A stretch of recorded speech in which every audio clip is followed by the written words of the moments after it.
This is Satish, working as assistant professor in GFGCW Pavagada. Today we are going to discuss about characteristics of insurance contract. This concept is taken from insurance chapter. Now we will discuss characteristics of insurance. Most important characteristics of insurance are: first one is sharing of risk. Here sharing of risk means already we discussed in previous session in introduction part.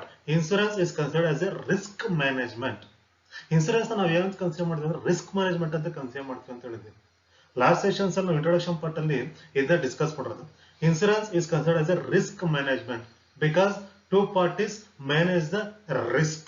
Two parties ಅಲ್ಲಿ risk ನ manage ಮಾಡ್ಕೋತಾರೆ. So ಅದರಿಂದ ನಾವು ಅದನ್ನ consider ಮಾಡ್ತಿದ್ರೆ risk management ಅಂತ consider ಮಾಡ್ತೀವಿ. Sharing of risk means insurance is a cooperative device. Here cooperative device means mutual assistance or mutual understanding between parties. So insurance is a cooperative device to share the burden of risk which may fall on happening of some unforeseen events such as the death of a deaf family or loss of by fire or theft, etc. So sharing of risk ಅಂತಂದ್ರೆ ಏನಪ್ಪಾ ಅಂತಂದ್ರೆ ಇದು cooperative device ಆಗಿರುತ್ತೆ. ಏನಕ್ಕಪ್ಪ ಅಂತಂದ್ರೆ to share the burden of risk. It means one party transfer is risk to another party on mutual understanding. Mutual understanding ಮೇಲೆ ಏನಾಗುತ್ತೆ ಅಂದ್ರೆ ಒಬ್ಬ ಪಾರ್ಟಿ ಇನ್ನೊಬ್ಬ ಪಾರ್ಟಿಗೆ ರಿಸ್ಕ್ ನ ಶೇರ್ ಮಾಡ್ತಾ ಹೋಗ್ತಾರೆ. ಅದಕ್ಕೆ ಇದು ನಾವೇನ್ ಕನ್ಸಿಡರ್ ಮಾಡ್ತೀವಿ ಅಂದ್ರೆ ಕೋಆಪರೇಟಿವ್ ಡಿವೈಸ್ ಅಂತ ಕನ್ಸಿಡರ್ ಮಾಡ್ತೀವಿ. ಇಲ್ಲಿ ನಾನು ನಿಮ್ಗೆ ಬರೀ ಪಾಯಿಂಟ್ಸ್ ಮಾತ್ರ ಕೊಟ್ಟಿದ್ದೀನಿ, ಇದನ್ನ ಎಕ್ಸ್ಪ್ಲೈನ್ ಮಾಡ್ತೀನಿ. ಜೊತೆಗೆ ಸೇಮ್ ಸೆಷನ್ ಸ್ಟಡಿ ಮೆಟೀರಿಯಲ್ ಅಲ್ಲಿ ಕಂಪ್ಲೀಟ್ ಎಕ್ಸ್ಪ್ಲನೇಷನ್ಸ್ ಅಲ್ಲಿ ಕೊಟ್ಟಿರ್ತೀವಿ. ಸೊ ಶೇರಿಂಗ್ ಆಫ್ ರಿಸ್ಕ್ ಅಂತಂದ್ರೆ ಏನಪ್ಪಾ ಅಂದ್ರೆ sharing of risk means insurance is a cooperative device to share the burden of risk which may fall on happening of some unforeseen events such as the death of head of family or loss of by fire or theft, etc. Next, cooperative device. Cooperative device means insurance is a cooperative form of distributing a certain risk over a group of persons who are exposed to it. A large number of persons share the losses arising from a particular risk. Cooperative device ಅಂತಂದ್ರೆ mutual assistance ಅಥವಾ mutual understanding. ಇಲ್ಲಿ ಯಾಕಂತಂದ್ರೆ risk ಒಬ್ಬ ಪಾರ್ಟಿಯಿಂದ ಇನ್ನೊಬ್ಬ ಪಾರ್ಟಿಗೆ transfer ಆಗುತ್ತೆ on the basis of mutual understanding. ಇಲ್ಲಿ mutual understanding base ಮೇಲೆ ರಿಸ್ಕ್ ಒಬ್ಬ ಪರ್ಸನ್ ಇಂದ ಒಬ್ಬ ಪರ್ಸನ್ಗೆ ಟ್ರಾನ್ಸ್ಫರ್ ಆಗುತ್ತೆ. ಅದಕ್ಕೆ ನಾವು ಏನ್ ಕನ್ಸಿಡರ್ ಮಾಡಿದ್ವಿ ಅಂದ್ರೆ ಕೋಆಪರೇಟಿವ್ ಡಿವೈಸ್ ಅಂತ ಕನ್ಸಿಡರ್ ಮಾಡಿದ್ವಿ. ಕೋಆಪರೇಟಿವ್ ಡಿವೈಸ್ ಅಂತಂದ್ರೆ insurance is a cooperative form of distributing a certain risk. ಇಲ್ಲೇನಾಗುತ್ತೆ ಅಂತಂದ್ರೆ ಕೋಆಪರೇಟಿವ್ ಫಾರ್ಮ್ ಬೇಸ್ ಮೇಲೆ ರಿಸ್ಕ್ ನ ಡಿಸ್ಟ್ರಿಬ್ಯೂಟ್ ಮಾಡ್ತಾ ಹೋಗ್ತಾರೆ over a group of persons who are exposed to it. A large number of persons share the losses arising from a particular risk. ಏನೊಂದು particular risk ಇಂದ ಏನು ಒಂದು ಲಾಸ್ ಆಗುತ್ತೋ ಅದನ್ನ ಶೇರ್ ಮಾಡ್ಕೊತಾ ಹೋಗ್ತಾರೆ. ಮತ್ತೆ ಅದನ್ನ ಏನ್ ಮಾಡ್ತಾರೆ ಅಂತಂದ್ರೆ ನಂಬರ್ ಆಫ್ ಪರ್ಸನ್ಸ್ ಗೆ ಶೇರ್ ಮಾಡ್ತಾರೆ. ಆಗಿರೋ ಒಂದು ಪರ್ಟಿಕ್ಯುಲರ್ ರಿಸ್ಕ್ ಏನಾಗಿರುತ್ತೆ ಆ ರಿಸ್ಕ್ ಇಂದ ಆಗಿರೋ ಲಾಸಸ್ ನ ಪರ್ಸನ್ಸ್ ಶೇರ್ ಮಾಡ್ಕೊಂತ ಹೋಗ್ತಾರೆ. ಇದನ್ನ ನಾವ್ ಏನ್ ಕನ್ಸಿಡರ್ ಮಾಡ್ತೀವಿ ಅಂದ್ರೆ ಕೋಆಪರೇಟಿವ್ ಡಿವೈಸ್ ಅಂತ. ಕೋಆಪರೇಟಿವ್ ಅಂತಂದ್ರೆ ಮ್ಯೂಚುವಲ್ ಬೇಸ್ ಮೇಲೆ ಬರೋಂತ ರಿಸ್ಕ್ ಶೇರ್ ಮಾಡ್ಕೊಳ್ಳೋಂಥದ್ದು. ಸೊ ಫಸ್ಟ್ ಒನ್ ಬಂದು sharing of risk. Sharing of risk ಅಲ್ಲೂ ಅದೇ ಬರುತ್ತೆ. ಶೇರಿಂಗ್ ಆಫ್ ರಿಸ್ಕ್ ಅಂತಂದ್ರೆ insurance is a cooperative device ಅಂತ ಹೇಳ್ಬೋದು. Insurance is a cooperative device to share the burden of risk. Cooperative device ಅಂತಂದ್ರೂ ಕೂಡ insurance is a cooperative form of distributing a certain risk over a group of persons who are exposed to it. Next ಬಂದು large number of insured persons. Large number of insured persons. The success of insurance business depends on the large number of persons insured against similar risk. This will enable the insurer to spread the losses of risk among a large number of persons, thus keeping the premium rate at the minimum. ಇಲ್ಲೇನಾಗುತ್ತೆ ಅಂದ್ರೆ large number of insured persons ಅಂತಂದ್ರೆ the success of insurance business. ಒಂದು insurance business ನ success ಏದ್ರ ಮೇಲೆ depend ಆಗುತ್ತೆ ಅಂತಂದ್ರೆ on the large number of persons insured against similar risk. ಒಂದು ಇನ್ಸೂರೆನ್ಸ್ ಕಂಪನಿಯ ಅಥವಾ ಒಂದು ಇನ್ಸೂರೆನ್ಸ್ ಬಿಸ್ನೆಸ್ ಸಕ್ಸಸ್ ಆಗ್ಬೇಕು ಅಂತಂದ್ರೆ ಅದು ಯಾವ ತರ ಕಸ್ಟಮರ್ಸ್ ನ ಅಟ್ರಾಕ್ಟ್ ಮಾಡುತ್ತೋ ಮತ್ತೆ ಎಷ್ಟು ಜನ ಇನ್ಸೂರೆನ್ಸ್ ಪಾಲಿಸಿನ ತಗೊಂಡಿರ್ತಾರೆ ಅನ್ನೋದ್ರ ಮೇಲೆ ಒಂದು ಇನ್ಸೂರೆನ್ಸ್ ಬಿಸ್ನೆಸ್ ನ ಸಕ್ಸಸ್ ಅನ್ನೋದು ಡಿಪೆಂಡ್ ಆಗುತ್ತೆ. So the success of insurance business depends on the large number of persons insured against similar risk. This will enable the insurer to spread the losses of risk among large number of persons. ಇದು ಏನಾಗುತ್ತೆ ಅಂತಂದ್ರೆ number of persons ಜಾಸ್ತಿ ಆದಂಗೆಲ್ಲ ಏನಾಗುತ್ತೆ ಅಂತಂದ್ರೆ ಆ risk ಅನ್ನೋದು ಕೂಡ minimise ಆಗ್ತಾ ಹೋಗುತ್ತೆ. ಯಾಕಂತಂದ್ರೆ ಆ ರಿಸ್ಕ್ ಅನ್ನೋದು ಲಾರ್ಜ್ ನಂಬರ್ಗೆ ಡಿಸ್ಟ್ರಿಬ್ಯೂಟ್ ಆಗ್ತಾ ಹೋಗುತ್ತೆ. ಅದನ್ನ ಇಲ್ಲಿ ಹೇಳಿರೋದು this will enable to insurer to spread the losses. Insurance company ಏನ್ ಮಾಡುತ್ತೆ ಅಂತಂದ್ರೆ ಏನ್ ಲಾರ್ಜ್ ನಂಬರ್ ಆಫ್ ಪರ್ಸನ್ಸ್ ಜಾಸ್ತಿ ಆದಂಗೆಲ್ಲ ಅಂದ್ರೆ ನಂಬರ್ ಆಫ್ ಪರ್ಸನ್ಸ್ ಜಾಸ್ತಿ ಆದಂಗೆಲ್ಲ ರಿಸ್ಕ್ ಅನ್ನೋದು ಮಿನಿಮೈಸ್ ಆಗ್ತಾ ಹೋಗುತ್ತೆ. Losses of risk among large number of persons thus keeping the premium rate at the minimum. ಇದೇನಾಗುತ್ತೆ ಅಂದ್ರೆ ಪ್ರೀಮಿಯಂ ರೇಟ್ ರೆಡ್ಯೂಸ್ ಮಾಡೋದಕ್ಕೆ ಕೂಡ ಹೆಲ್ಪ್ಫುಲ್ ಆಗುತ್ತೆ ಅಂತ. ಸೊ ಹಾಗೆ large number of insured persons ಇದ್ದಷ್ಟು ಕೂಡ ಇನ್ಸೂರೆನ್ಸ್ ಕಂಪನಿಗೆ ಏನಾಗುತ್ತೆ ಅದು ಸಕ್ಸಸ್ ಆಗೋದಕ್ಕೆ ರೀಸನ್ ಬರುತ್ತೆ. ಜೊತೆಗೆ ಆ ಪ್ರೀಮಿಯಂ ರೇಟ್ ಅನ್ನೋದು ರಿಡ್ಯೂಸ್ ಆಗ್ತಾ ಹೋಗುತ್ತೆ. Next evaluation of risk. Evaluation of risk ಅಂತಂದ್ರೆ evaluation of risk for the purpose of ascertaining the insurance premium, the volume of risk is evaluated, which forms the basis of insurance contract. For the purpose of ascertaining the insurance premium, insurance premium ascertain ಮಾಡೋದಕ್ಕೋಸ್ಕರ the volume of risk ನ ಏನ್ ಮಾಡ್ತೀವಿ ಅಂದ್ರೆ evaluate ಮಾಡ್ತಾರೆ, which forms the base of insurance contract. ಆ insurance contract base ಮೇಲೆ ಆ risk volume ಎಷ್ಟಿದೆ ಅನ್ನೋದನ್ನ ಎವಾಲ್ಯೂಯೇಟ್ ಮಾಡ್ತಾರೆ. ಯಾಕಂತಂದ್ರೆ for the purpose of ascertaining insurance, ಈಗ ನಿಮ್ಮ ಪ್ರೀಮಿಯಂ ರೇಟ್ ಡಿಪೆಂಡ್ ಆಗೋದು ಏನ್ರ ಮೇಲೆ ಅಂತಂದ್ರೆ ಆ ರಿಸ್ಕ್ ವಾಲ್ಯೂಮ್ ಮೇಲೆ ಡಿಪೆಂಡ್ ಆಗುತ್ತೆ. ಅಂದ್ರೆ ರಿಸ್ಕ್ ಎಷ್ಟು ಕವರ್ ಆಗಿದೆ ಅನ್ನೋದ್ರ ಮೇಲೆ ಪ್ರೀಮಿಯಂ ರೇಟ್ ಡಿಪೆಂಡ್ ಆಗ್ತಾ ಹೋಗುತ್ತೆ. ಸೊ ಹಾಗಾಗಿ ಇದೇನಾಗುತ್ತೆ ಅಂತಂದ್ರೆ ಇನ್ಸೂರೆನ್ಸ್ ಪ್ರೀಮಿಯಂ ನ ಅಸರ್ಟೈನ್ ಮಾಡೋದಕ್ಕೋಸ್ಕರ ರಿಸ್ಕ್ ವಾಲ್ಯೂಮ್ ನ ಎವಾಲ್ಯೂಯೇಟ್ ಮಾಡ್ಬೇಕಾಗುತ್ತೆ ಅಂತ ಹೇಳ್ತಾನೆ. ಯಾಕಂದ್ರೆ ರಿಸ್ಕ್ ಹೆಂಗಿರುತ್ತೋ ಅದ್ರ ಮೇಲೆ ಪ್ರೀಮಿಯಂ ಅನ್ನೋದು ಡಿಪೆಂಡ್ ಆಗ್ತಾ ಹೋಗುತ್ತೆ. So for the purpose of ascertaining the insurance premium ascertain ಮಾಡೋದು ಪರ್ಪಸ್ಗೋಸ್ಕರ the volume of risk is evaluated, which forms the basis of insurance contract. Insurance contract base ಮೇಲೆ ವಾಲ್ಯೂಮ್ ಆಫ್ ರಿಸ್ಕ್ ಬೇಸ್ ಮೇಲೆ insurance premium ಅನ್ನೋದು depend ಆಗುತ್ತೆ ಅಂತ ಹೇಳ್ಬಹುದು. Next payment of happening of specified event. Payment of happening of specified event. On the happening of specified event, the insurance company is bound to make payment to the insured. Happening of specified event is certain in life insurance, but in the case of fire, marine, or accidental insurance, it is not necessary. In such cases, the insurer is not liable for payment of indemnity.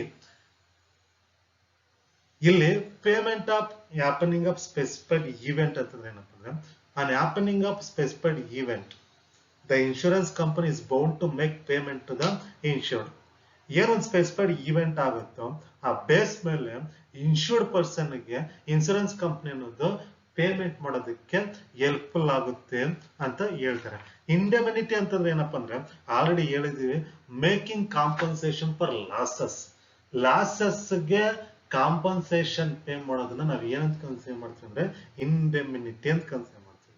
So on the happening of specified event the insurance company is bound to make payment to the insured. Happening of specified event is certain in life insurance. ಇದನ್ನ ನಾವು ಎಲ್ಲಿ ನೋಡ್ತೀವಿ ಅಂತಂದ್ರೆ life insurance ಅಲ್ಲಿ ನೋಡ್ತೀವಿ. But in the case of fire ಆಗಿರ್ಬೋದು, marine of accidental insurance ಆಗಿರ್ಬೋದು, it is not necessary ಅಂತ ಹೇಳಿ. ಅಂದ್ರೆ ಒಂದು specified event not necessary in case of fire and marine of accidental insurance. It is necessary in life insurance. So happening of specified event is necessary in life insurance, not necessary in fire, marine of accidental insurance. In such cases, the insurer is not liable for payment of indemnity ಅಂತ ಹೇಳ್ತಾರೆ. Next one ಬಂದು transfer of risk. Transfer of risk. Insurance is a plan in which the insured transfers his risk to the insurer. This may be the reason that a person observes that insurance is a device to transfer some economic losses would have been borne by the insured themselves. ಅಂದ್ರೆ ಏನಪ್ಪ ಅಂದ್ರೆ transfer of risk ಅಂತಂದ್ರೆ insurance is a plan in which the insured transfer is risk to the insurer. ಇದನ್ನು ನಾವು already ಏನ್ ಮಾಡಿದ್ವಿ ಅಂದ್ರೆ discuss ಮಾಡಿದ್ವಿ, meaning and definitions and introduction concept ಅಲ್ಲಿ ಡಿಸ್ಕಸ್ ಮಾಡಿದ್ವಿ. ಏನಪ್ಪಾ ಅಂತಂದ್ರೆ insurance is an agreement or arrangement between two parties.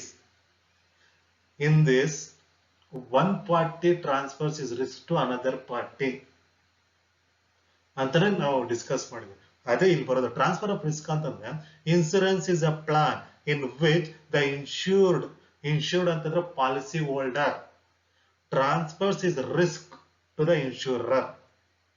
ಇಲ್ಲೇನಾಗುತ್ತೆ ಅಂತಂದ್ರೆ ಇನ್ಶೂರ್ಡ್ ಅಂದ್ರೆ ಪಾಲಿಸಿ ಹೋಲ್ಡರ್ ಇನ್ಶೂರೆನ್ಸ್ ಕಂಪನಿಗೆ ಅವನ ರಿಸ್ಕ್ ನ ಟ್ರಾನ್ಸ್ಫರ್ ಮಾಡ್ತಾನೆ. This may be the reason that my person observes that insurance is a device to transfer some economic losses. Economic losses ನ transfer ಮಾಡುವಂತ device ಅಂತ consider ಮಾಡ್ತೀವಿ ಇನ್ಶೂರೆನ್ಸ್ ನ. ನೆಕ್ಸ್ಟ್ ಬಂದು spreading up risk. Spreading up risk. Insurance is a plan which spread the risk and losses of few people among a large number of people. ಅಂದ್ರೆ spreading up risk ಅಂತಂದ್ರೆ ಏನಪ್ಪಾ ಅಂತಂದ್ರೆ insurance is a plan which spread the risk and losses of few people among A large number of people ಅಂತ ಹೇಳ್ತಾನೆ. ಅಂದ್ರೆ ಈ insurance ಅನ್ನೋದು ಏನಪ್ಪಾ ಅಂತಂದ್ರೆ ರಿಸ್ಕ್ ಮತ್ತೆ ಲಾಸಸ್ ನ ಸ್ಪ್ರೆಡ್ ಮಾಡುತ್ತೆ among large number of people. ಈಗ ಏನು ಒಂದು ಫ್ಯೂ ಮೆಂಬರ್ಸ್ ರಿಸ್ಕ್ ಏನಿರುತ್ತೆ ಆ ಫ್ಯೂ ಮೆಂಬರ್ಸ್ ರಿಸ್ಕ್ ಏನ್ ಮಾಡುತ್ತೆ ಅಂತಂದ್ರೆ ಲಾರ್ಜ್ ನಂಬರ್ ಆಫ್ ಪೀಪಲ್ ಮೇಲೆ ಅದು ಸ್ಪ್ರೆಡ್ ಮಾಡ್ತಾ ಹೋಗುತ್ತೆ. ಯಾಕಂದ್ರೆ ಈಗ ಫಾರ್ ಎಕ್ಸಾಂಪಲ್ ನಾವೀಗ ಇನ್ಸೂರೆನ್ಸ್ ಮಾಡಿಸಿದ್ದೀವಿ ಅಂತಂದ್ರೆ ಕೆಲವೊಂದು ಸರ್ಟನ್ ಕೇಸಸ್ ಅಲ್ಲಿ ಮಾತ್ರ ಏನಾಗುತ್ತೆ ಅಂದ್ರೆ ಲಾಸ್ ಆಗುತ್ತೆ ಅಥವಾ ಡ್ಯಾಮೇಜಸ್ ಆಗಿ ಅವ್ರು ಏನ್ ಮಾಡುತ್ತೆ ಕಾಂಪನ್ಸೇಷನ್ ಪೇ ಮಾಡ್ಬೇಕಾಗ್ತದೆ. ಬಟ್ ಅದು ಎಲ್ಲಾ risk large number of people ಮೇಲೆ ಸ್ಪ್ರೆಡ್ ಆಗುತ್ತೆ. ಯಾಕಂದ್ರೆ ಎಷ್ಟು ಇನ್ಸೂರೆನ್ಸ್ ಪಾಲಿಸಿ ಹೋಲ್ಡರ್ಸ್ ಇರ್ತಾರೋ ಅಷ್ಟು ಜನರ ಮೇಲೆ ಅದೇನಾಗುತ್ತೆ ಅಂತಂದ್ರೆ ರಿಸ್ಕ್ ಅನ್ನೋದು ಸ್ಪ್ರೆಡ್ ಆಗ್ತಾ ಹೋಗುತ್ತೆ. ಅದಕ್ಕೆ ಇನ್ನೇನಂತ ಕನ್ಸಿಡರ್ ಮಾಡ್ತೀವಿ ಅಂದ್ರೆ insurance is A plan which spread the risk and losses of few people among A large number of people. ಆ ಫ್ಯೂ ಪೀಪಲ್ ರಿಸ್ಕ್ ನ ಲಾರ್ಜ್ ನಂಬರ್ ಆಫ್ ಪೀಪಲ್ ಮೇಲೆ ಸ್ಪ್ರೆಡ್ ಮಾಡ್ತಾ ಹೋಗುತ್ತೆ. John Magee writes, insurance is a plan by which a large number of people associate themselves and transfer to the shoulders of all risk attached to individuals ಅಂತ John Maggie ಅನ್ನೋನು ಈ insurance ಬಗ್ಗೆ ಹೇಳ್ತಾನೆ. So spreading of risk means ಏನಪ್ಪಾ ಅಂದ್ರೆ spread the risk and losses of few people among A large number of people. Few people ನ risk ಮತ್ತೆ losses ಏನಿರುತ್ತೋ ಅದನ್ನ ಲಾರ್ಜ್ ನಂಬರ್ ಆಫ್ ಪೀಪಲ್ ಮೇಲೆ ಸ್ಪ್ರೆಡ್ ಮಾಡೋಂತಂದ್ರೆ ನಾವ್ ಏನ್ ಕನ್ಸಿಡರ್ ಮಾಡ್ತೀವಿ ಅಂದ್ರೆ ಸ್ಪ್ರೆಡಿಂಗ್ ಆಫ್ ರಿಸ್ಕ್ ಅಂತ ಕನ್ಸಿಡರ್ ಮಾಡ್ತೀವಿ. ಇದೆಲ್ಲ ಒಂದಕ್ಕೊಂದು ಲಿಂಕ್ ಇದೆ. ಅಂದ್ರೆ ಸೇಮ್ ಕಾಮನ್ ಏನಪ್ಪಾ ಅಂದ್ರೆ ರಿಸ್ಕ್ ಮ್ಯಾನೇಜ್ಮೆಂಟ್ ಅಂತ ಅಷ್ಟೇ. ಇದು ರಿಸ್ಕ್ ಮ್ಯಾನೇಜ್ಮೆಂಟ್ ಅಂದ್ರೆ ರಿಸ್ಕ್ ನ ಮ್ಯಾನೇಜ್ ಮಾಡೋ ಅಂತ ಡಿವೈಸ್ ನ ನಾವ್ ಏನ್ ಕನ್ಸಿಡರ್ ಮಾಡ್ತೀವಿ ಇನ್ಸೂರೆನ್ಸ್ ಅಂತ ಕನ್ಸಿಡರ್ ಮಾಡ್ತೀವಿ. ಆ ರಿಸ್ಕ್ ಮ್ಯಾನೇಜ್ಮೆಂಟ್ ಮೇಲೆನೆ ಇದೆಲ್ಲ ಕೂಡ ಏನು ಪಾಯಿಂಟ್ಸ್ ನೋಡೋದು ನೋಡಿ. ಶೇರಿಂಗ್ ಆಫ್ ರಿಸ್ಕ್ ಅಂತೀವಿ, ಎವಾಲ್ಯೂಯೇಷನ್ ಆಫ್ ರಿಸ್ಕ್ ಅಂತ ಕನ್ಸಿಡರ್ ಮಾಡ್ತೀವಿ, ಟ್ರಾನ್ಸ್ಫರ್ ಆಫ್ ರಿಸ್ಕ್ ಅಂತ ಕನ್ಸಿಡರ್ ಮಾಡ್ತೀವಿ, ಸ್ಪ್ರೆಡಿಂಗ್ ಆಫ್ ರಿಸ್ಕ್ ಅಂತ ಕನ್ಸಿಡರ್ ಮಾಡ್ತೀವಿ. ಮ್ಯಾಕ್ಸಿಮಮ್ ಇನ್ಸೂರೆನ್ಸ್ ಡಿಪೆಂಡ್ ಆಗಿರೋದೇ ರಿಸ್ಕ್ ಮ್ಯಾನೇಜ್ಮೆಂಟ್ ಮೇಲೆ. ಈಗ ನಮ್ಗೆ ಇಲ್ಲೇನ್ ಕ್ಯಾರೆಕ್ಟರಿಸ್ಟಿಕ್ಸ್ ಬಂದಿದೆ ಇಷ್ಟು ಕ್ಯಾರೆಕ್ಟರಿಸ್ಟಿಕ್ಸ್ ಮ್ಯಾಕ್ಸಿಮಮ್ ಕ್ಯಾರೆಕ್ಟರಿಸ್ಟಿಕ್ಸ್ ಡಿಪೆಂಡ್ ಆಗಿರೋದೇ ರಿಸ್ಕ್ ಮ್ಯಾನೇಜ್ಮೆಂಟ್. ಫಸ್ಟ್ ಒನ್ ನಾವು ಕ್ಯಾರೆಕ್ಟರಿಸ್ಟಿಕ್ ನೋಡೋದು ಏನಪ್ಪಾ ಅಂದ್ರೆ sharing of risk. Sharing of risk ಅಂದ್ರೆ evaluation of risk, transfer of risk, spreading of risk. Next characteristic ಕೂಡ ರಿಸ್ಕ್ ಮೇಲೆ depend. Protection against risks. Protection against risks.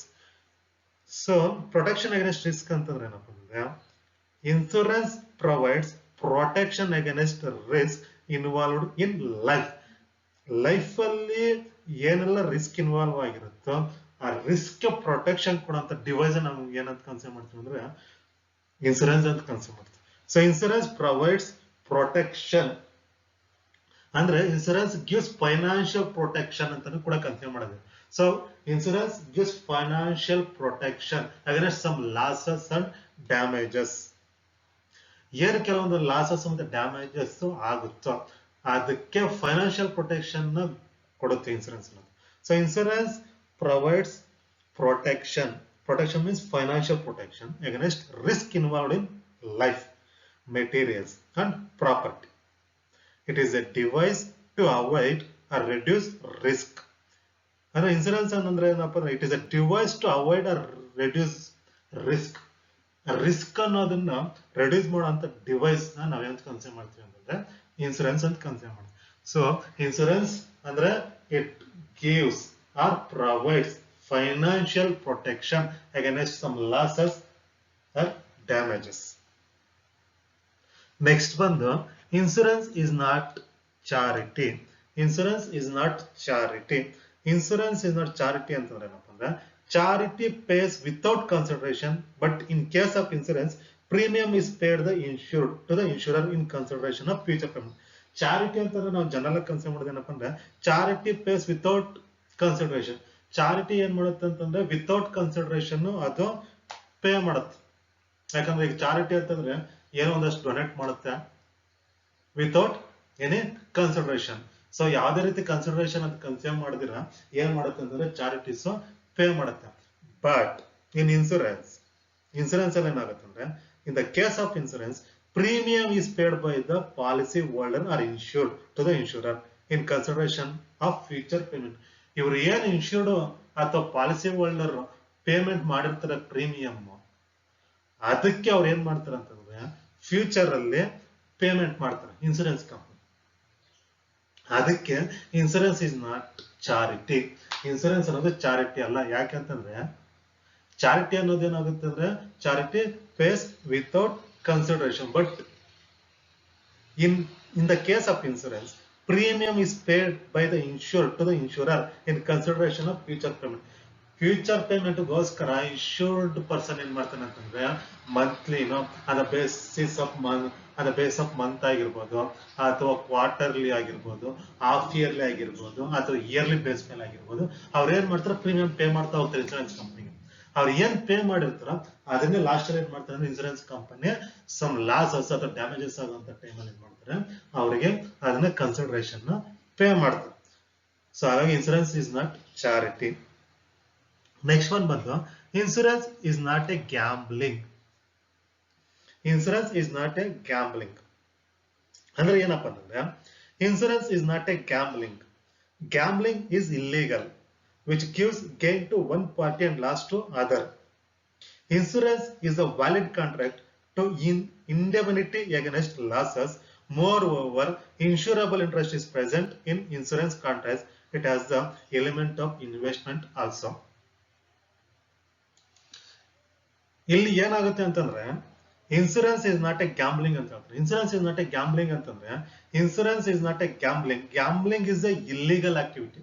So gambling ಅನ್ನೋದು ಏನಾಗುತ್ತೆ ಅಂದ್ರೆ ಇಲ್ಲಿಗಲ್ ಆಕ್ಟಿವಿಟಿ ಆಗುತ್ತೆ, which gives gain to one party and losses to other. Gambling gives gain to one party and loss to other party. Gambling ಅಲ್ಲಿ ಏನಾಗುತ್ತೆ ಅಂದ್ರೆ ಒಬ್ಬ ಪಾರ್ಟಿಗೆ gain ಆದ್ರೆ ಇನ್ನೊಬ್ಬ ಪಾರ್ಟಿಗೆ ಲಾಸ್ ಆಗುತ್ತೆ. Insurance is a valid contract to indemnity against losses. Gambling ಅನ್ನೋದು ಇಲ್ಲಿಗಲ್ ಆಕ್ಟಿವಿಟಿ ಆಯ್ತಪ್ಪ ಅಂತಂದ್ರೆ ಇನ್ಸೂರೆನ್ಸ್ ಅನ್ನೋದು legal contract. So it is a valid contract to indemnity against losses. ಲಾಸಸ್ಗೆ ಕಾಂಪನ್ಸೇಷನ್ ಪೇ ಮಾಡೋದಕ್ಕೆ ಲೀಗಲ್ ಆಗಿ ಫಾರ್ಮ್ ಆಗಿರೋಂಥ ಒಂದು ಕಾಂಟ್ರಾಕ್ಟ್ ನಾವು ಏನಂತ ಕನ್ಸಿಡರ್ ಮಾಡ್ತೀವಿ ಅಂದ್ರೆ ಇನ್ಸೂರೆನ್ಸ್ ಅಂತ ಕನ್ಸಿಡರ್ ಮಾಡ್ತೀವಿ. Moreover, insurable interest is present in insurance contracts. It has the element of investment also. Next ಬಂದು a contract. Insurance already ಹೇಳಿದ್ವಿ, insurance is a contract between two parties. So it is a valid contract ಅಂತ ಕೂಡ ಹೇಳಿದ್ವಿ. So insurance is a legal contract between the insurer and insured, under which the insurer promised to compensate the insured financially within the scope of insurance policy. The insured promises to pay a fixed rate of premium to the insurer. Already ನಾವು discuss ಮಾಡಿದ್ವಿ insurance ಅಂತಂದ್ರೆ ಏನಪ್ಪ, it is a legal contract between the two parties, that is insurer and insured. Insurer promises to compensate the insured financial within the scope of insurance policy. Insurance policy ಏನಿರುತ್ತೋ terms and conditions ಅದ್ರ ಪ್ರಕಾರವಾಗಿ ಅವ್ನು promise ಮಾಡಿರ್ತಾನೆ compensation pay ಮಾಡ್ತೀನಿ ಅಂತ. So ಹಾಗಾಗಿ ಇದು legal contract. Next one, social device. Insurance is a plan of social welfare and protection of interest of the public or people. So insurance is a plan of social welfare and protection of interest of the people. And the insurance main intention ಏನಪ್ಪ ಅಂತಂದ್ರೆ protection of interest of the people. Public ಏನಿರ್ತಾರ ಅವ್ರ interest ನ protect ಮಾಡುವಂತ device ಆಗಿರೋದ್ರಿಂದ ಇದು ನಾವ್ ಏನ್ ಕನ್ಸಿಡರ್ ಮಾಡ್ತೀವಿ ಅಂದ್ರೆ ಸೋಷಿಯಲ್ ಡಿವೈಸ್ ಅಂತ ಕನ್ಸಿಡರ್ ಮಾಡ್ತೀವಿ. Next, based upon certain principle. Based upon certain principle ಅಂತಂದ್ರೆ insurance is a contract based upon certain fundamental principles of insurance which includes utmost good faith, insurable interest, contribution, indemnity, cost proxima, subgression, etc. So ಇದೇನಾಗುತ್ತೆ ಅಂತಂದ್ರೆ based upon certain principle ಅಂತಂದ್ರೆ insurance is a contract based upon certain fundamental principles of insurance. Insurance ನ fundamental principles ಏನಿರುತ್ತೋ ಆ principles base ಮೇಲೆ insurance ನಿಂತಿರುತ್ತೆ ಅಂತ ಹೇಳ್ತಾನೆ. ಆದ್ರೆ ನಿಮ್ಗೆ ಫಂಡಮೆಂಟಲ್ ಪ್ರಿನ್ಸಿಪಲ್ಸ್ ಆಫ್ ಇನ್ಸೂರೆನ್ಸ್ ಅಂದ್ರೆ ನೆಕ್ಸ್ಟ್ ನಿಮಗೆ ನೆಕ್ಸ್ಟ್ ಸೆಷನ್ ಬರುತ್ತೆ ಪ್ರಿನ್ಸಿಪಲ್ಸ್ ಆಫ್ ಇನ್ಸೂರೆನ್ಸ್ ಅಂತಾನೆ ಬರುತ್ತೆ. ಆ ಪ್ರಿನ್ಸಿಪಲ್ಸ್ ಆಫ್ ಇನ್ಸೂರೆನ್ಸ್ ಅಲ್ಲಿ ನಾವು ಡಿಸ್ಕಸ್ ಮಾಡೋಣ. ಆ ಪ್ರಿನ್ಸಿಪಲ್ಸ್ ಮೇಲೆ ಇನ್ಸೂರೆನ್ಸ್ ಅನ್ನೋದು ಡಿಪೆಂಡ್ ಆಗುತ್ತೆ ಅಂತೇಳಿ. ನೆಕ್ಸ್ಟ್ ಬಂದು regulation under the law. So regulation under the law ಅಂತಂದ್ರೆ the government of every country enacts the law governing insurance business. So ಪ್ರತಿ ಗೌರ್ಮೆಂಟ್ ಏನಾಗುತ್ತೆ ಅಂತಂದ್ರೆ the government of every country enacts the law governing insurance business.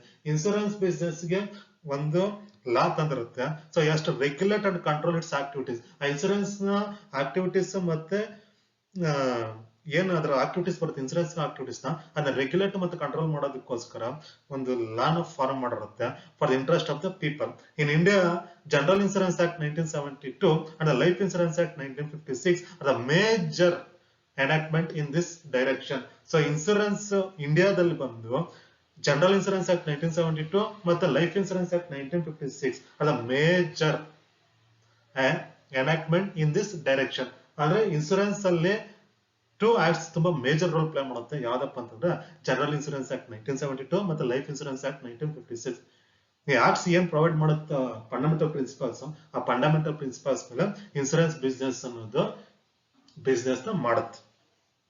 Next, insurance is for pure risk only. Risk already ನಾವು discuss ಮಾಡಿದ್ವಿ, risk management. So insurance is for pure risk only. Pure risks means pure risks give only losses to the insured and no profits.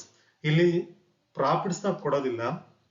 So examples of pure risk are accident, misfortune, death, fire, injury etcetera which are all the sided risk and the ultimate result in loss. ಇಲ್ಲಿ risk ಪ್ರತಿಯೊಂದು ಏನಾಗುತ್ತೆ ಅಂದ್ರೆ ಈ risk ಇಂದ loss ಬರೋದು, ಯಾವ್ದೇ ರೀತಿ profit ಬರೋದಿಲ್ಲ. ಯಾಕಂತಂದ್ರೆ ಇಲ್ಲಿ ಏನ್ ನಾವು ರಿಸ್ಕ್ ಅಂತ ಕನ್ಸಿಡರ್ ಮಾಡ್ತೀವಿ ಅದು ಆಕ್ಸಿಡೆಂಟ್ ಆಗಿರ್ಬೋದು, ಮಿಸ್ಫಾರ್ಚೂನ್ ಆಗಿರ್ಬೋದು, ಡೆತ್ ಆಗಿರ್ಬೋದು, ಫೈರ್, ಇಂಜುರಿ, ಇದೆಲ್ಲ ಕೂಡ ರಿಸ್ಕ್.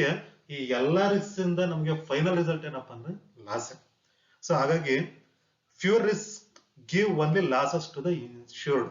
ಇನ್ಶೂರ್ಡ್ ಪರ್ಸನ್ಸ್ ಗೆ ರಿಸ್ಕ್ ಅನ್ನೋದು ಲಾಸಸ್ ಕೊಡುತ್ತೆ ಹೊರತು ಪ್ರಾಫಿಟ್ಸ್ ಕೊಡೋದಿಲ್ಲ. ಲಾಸಸ್ಗೆ ಅಂದ್ರೆ ರಿಸ್ಕ್ ನಾನು ಎಕ್ಸಾಂಪಲ್ ಹೇಳಿದ್ದೀನಿ, ಆಕ್ಸಿಡೆಂಟ್ ಆಗಿರ್ಬೋದು, ಮಿಸ್ಫಾರ್ಚೂನ್ ಆಗಿರ್ಬೋದು, ಡೆತ್, ಫೈರ್, ಇದೆಲ್ಲ ಕೂಡ ನಾವು ರಿಸ್ಕ್ ಅಂತ ಕನ್ಸಿಡರ್ ಮಾಡ್ತೀವಿ. Final ultimate result from this risk is loss, which are all the ceded risk and the ultimate result is loss. Insurance companies issue policies against pure risk only. Insurance companies ಅನ್ನೋದು policies ನ issue ಮಾಡೋದು pure risk ಮೇಲೆನೆ. So next ಬಂದು based on mutual good will. Based on mutual good will ಅಂತಂದ್ರೆ insurance is a contract based on good will faith between the parties. Parties good will ಏನಿರುತ್ತೋ ಆ good will base ಮೇಲೆ ಏನಾಗುತ್ತೆ ಅಂತಂದ್ರೆ ಈ insurance ಅನ್ನೋದು depend ಆಗುತ್ತೆ ಅಂತ ಹೇಳ್ತಾರೆ. Therefore, both the parties are bound to disclose the important facts affecting to the contract before each other. At most, good faith is one of the important principle of insurance. So based on mutual goodwill ಅಂತಂದ್ರೆ ಇಬ್ಬರ ಏನೀಗ insurance ನಾವು ಏನ್ contract ಅಂತ consider ಮಾಡ್ತೀವಿ, insurance is a contract based on good faith between the two party. ಆ ಇಬ್ಬರಿಗೂ ಏನ್ ಗುಡ್ ಫೇತ್ ಇರುತ್ತೋ ಅದ್ರ ಮೇಲೆ ಅನ್ನೋದು ಈ ಇನ್ಸೂರೆನ್ಸ್ ಕಾಂಟ್ರಾಕ್ಟ್ ಡಿಪೆಂಡ್ ಆಗುತ್ತೆ ಅಂತ ಹೇಳ್ತಾನೆ. ಟೂ ಪಾರ್ಟೀಸ್ ಅಂದ್ರೆ ಇನ್ಶೂರ್ಡ್ಗೂ ಇರಬೇಕು ಮತ್ತೆ ಇನ್ಶೂರರ್ಗೂ ಇರಬೇಕು. ಇಬ್ಬರ ನಡುವೆ ಏನ್ ಗುಡ್ ವಿಲ್ ಇರುತ್ತೋ ಅದ್ರ ಮೇಲೆ ಏನ್ ಇನ್ಸೂರೆನ್ಸ್ ಕಾಂಟ್ರಾಕ್ಟ್ ಅನ್ನೋದು ಡಿಪೆಂಡ್ ಆಗಿರುತ್ತೆ ಅಂತ ಹೇಳ್ತಾನೆ. ಅದೇ ಇಲ್ಲಿ ಟೂ ಪಾರ್ಟೀಸ್ಗೂ ಗುಡ್ ಫೇತ್ ಇರಬೇಕಾಗುತ್ತೆ. ಸೊ ಅದೇ ಅವ್ರ ಗುಡ್ ವಿಲ್. ಸೊ ಆ ಗುಡ್ ವಿಲ್ ಬೇಸ್ ಮೇಲೆ ಇನ್ಸೂರೆನ್ಸ್ ಕಾಂಟ್ರಾಕ್ಟ್ ಅನ್ನೋದು ಡಿಪೆಂಡ್ ಆಗುತ್ತೆ ಅಂತ ಹೇಳಿ.